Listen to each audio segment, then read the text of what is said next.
Drejt për së drejti me profesorin marrëdhënieve ndërkombëtare me Ilir Mema. Ju përshëndes, faleminderit që u bashkuat bisedës. Përshëndetje.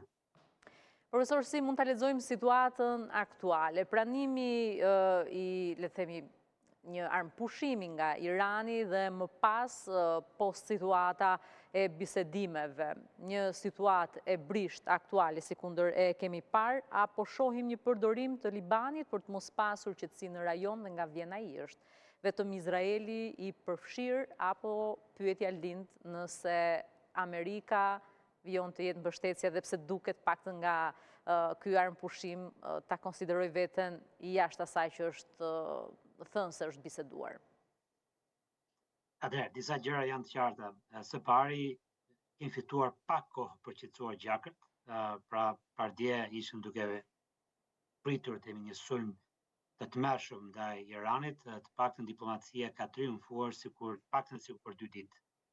Pra kjo është gjëja e parë që duhet përshëndetur, ndonse themi situata sigurisht ka qenë e tensionuar në vazhdimsi.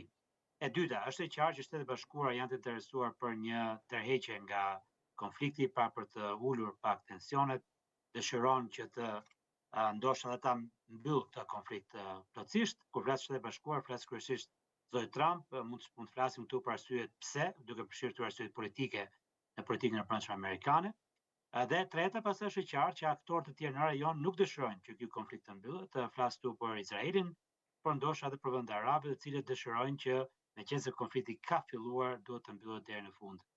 Humbsi më i madh këtu sigurisht në aspektin rajonal do të ishte Izraeli, nëse konflikti mbyllet sot, por gjithashtu do të ishin në Shtetet e Bashkuara, disa e kanë konsideruar këtë moment si një moment të Suezit, mos harrojmë që në 56-ën ishte Franca, Anglia dhe Izraeli që pushtuan kanalin e Suezit, dhe pastaj disa javë më vonë u tërhoqën sepse Shtetet e Bashkuara nuk e mbështeten këtë ndërhyrje, e konsideruan një ndërhyrje kolonialiste.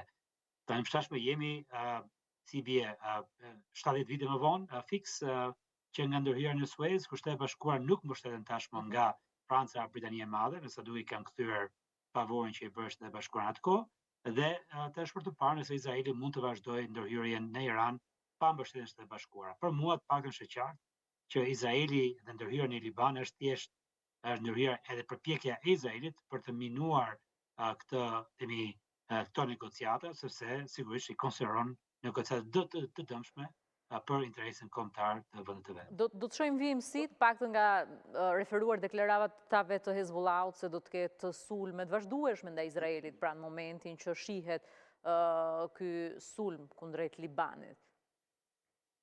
Jo, patjetër që po, pra në këtë moment e Hezbollah është që ka qenë mbështetës i Iranit, Irani mbështet Hezbollah, të dy janë i përkasin temi sektit shiit brenda fesë islame. Hezbollah mund të lexojë se çfarë është duke ndodhur dhe ka gjetur zërin